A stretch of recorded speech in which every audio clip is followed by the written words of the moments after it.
naman to? Ayaw kong kausap. Buddy, hindi mo maset, nandito na ako. Hindi, buddy, natutuwa ako. Kaya lang, buddy, bakit parang...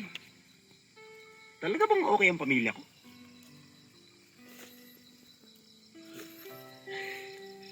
Sinabi ko naman sa'yo, okay sa kanina eh. Eh bakit parang pag nagsalita ka ng okay, parang alanganin?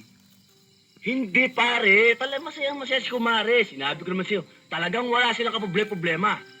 Yung mga bata, mga anak mo, talagang matataba. Parang napabayaan sa kusina eh. Talaga? Walang kaproblema. Si Kumare nga gusto pa sumama eh. Eh bakit hindi mo sinama, buddy? Dapat sinama mo na. Ha? Ano kasi? Naisip ko pare, yung mga bata kasi siyempre, pag sumama si Kumare, walang maiwan doon sa mga bata.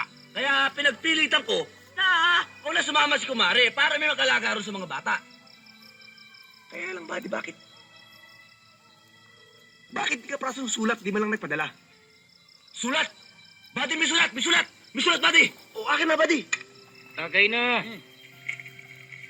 Nakakalimutan ko lang talaga. Yan. Galing sa misis mo yan. Ayos! Attention! Yes, sir. Pamigay mo yan! Pamigay mo yan! Pamigay mo yan! Buddy, ikaw magtagay. Magagalit sa akin yung mga tao na yan. Nakalimutan ko ibigay. Diyos ko naman talaga, nagmagaling pa akong kunin sa headquarters yan para ipamigay lang sa kanila. Buddy,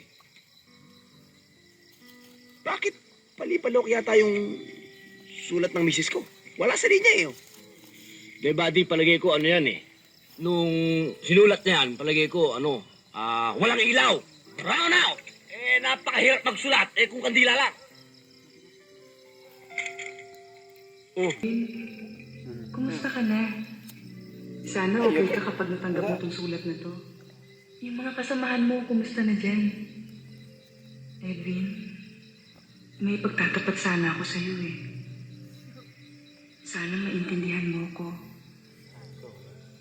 Dahil sa tagal ng paghihintay, nahulog na ang kalooban ko sa isang matyagang nanliligaw sa akin.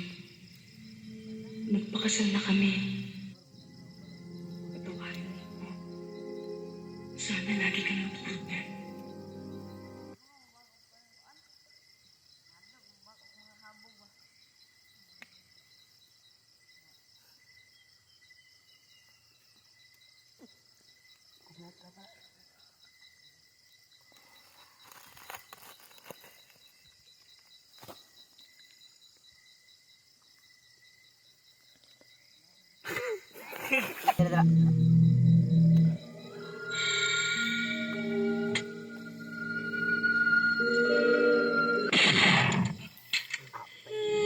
Buddy?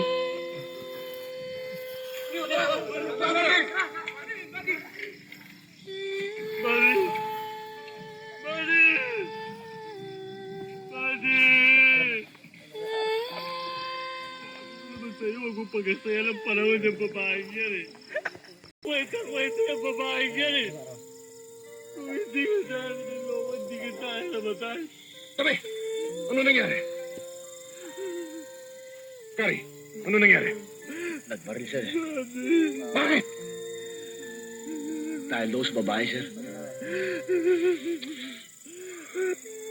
Bakit? Bakit?